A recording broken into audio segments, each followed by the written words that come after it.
Văn thơm hộp ấy con. Spaghetti bolognese. Lời nâng cô nè thử ấy nè.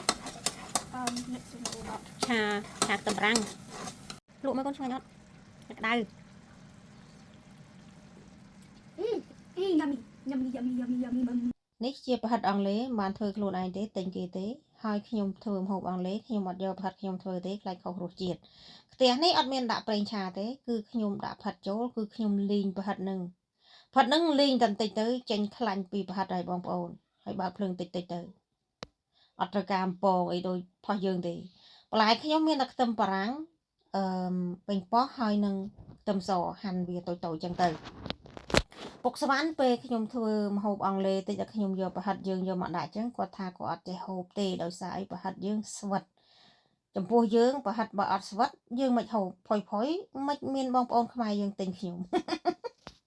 អញ្ចឹងប្រហិតនេះគាត់តែមកប្រែពណ៌ទេមិនឲ្យឆ្អិនពេកទេឥឡូវនេះគឺខ្ញុំដាក់ប្រេងឆាក្នុងឆ្នាំងទៅហើយខ្ញុំដាក់ខ្ទឹមសចូលឆា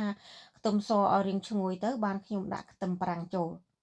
ចំពោះខ្ទឹមបារាំងខ្ញុំប្រើពេលយូរបងប្អូនខ្ញុំឆាទៅតែខ្ទឹមបារាំងឡើងទន់ឡើងឈ្ងុយបានបន្ទាប់មកខ្ញុំដាក់ប៉េងប៉ោះចូល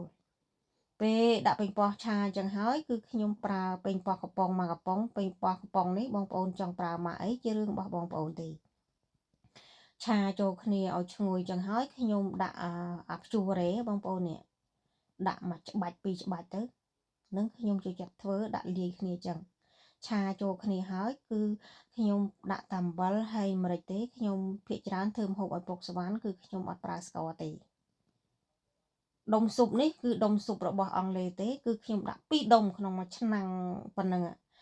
ពេលខ្ញុំធ្វើម្ហូបគេខ្ញុំអត់ប្រើប្រេងខ្យងអត់ប្រើម្សៅស៊ុបខ្មែរអីទេខ្ញុំខ្លាចខុសរសជាតិម្ហូបគេអានេះជាទម្លាប់របស់ខ្ញុំទេបងប្អូនពីព្រោះអីបរទេសធ្វើដាក់តែដុំស៊ុប2ដុំឆ្ងាញ់បាសក់មុខម្ហូបពួកគាត់មានតែម្រេចហើយនឹងអំបិលទេចឹងខ្ញុំធ្វើនេះខាប់ទេខ្ញុំអត់ចូលចិត្តធ្វើរាវទេធ្វើរាវពេកគឺអត់ឆ្ងាញ់ទេអានេះទម្លាប់របស់ខ្ញុំទេបងប្អូនធ្វើតាមបងប្អូនទៅខ្ញុំបិទកម្រកបើកដូចផ្ងុំបាយចឹងកុំឲ្យវាខ្លោចព្រោះខ្ញុំអត់ត្រូវការប្រើទឹកទេហើយបន្ទាប់មកខ្ញុំដាំទឹកស្ងោរនំបញ្ចុកគេតាមពិតមុខម្ហូបនេះមិនមុខម្ហូបអង់គ្លេសទេមុខម្ហូបអ៊ីតាលីទេបងប្អូនតែគាត់ថាខ្មែរអ្នកធ្វើឥ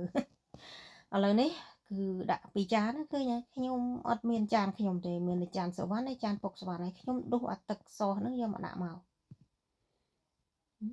ដាក់ចឹងទៅបន្ទាប់មកខ្ញុំឈូសឈីសដាក់ពីលើបេះជីវងតាមប្អូចមកជីវងខ្មែរយើងហ្នឹងដាក់ពីលើ2 3ស្លឹកទៅព្រោះវាមិនសូវមានស្លឹកទេចូលដល់ខែល្ងាអ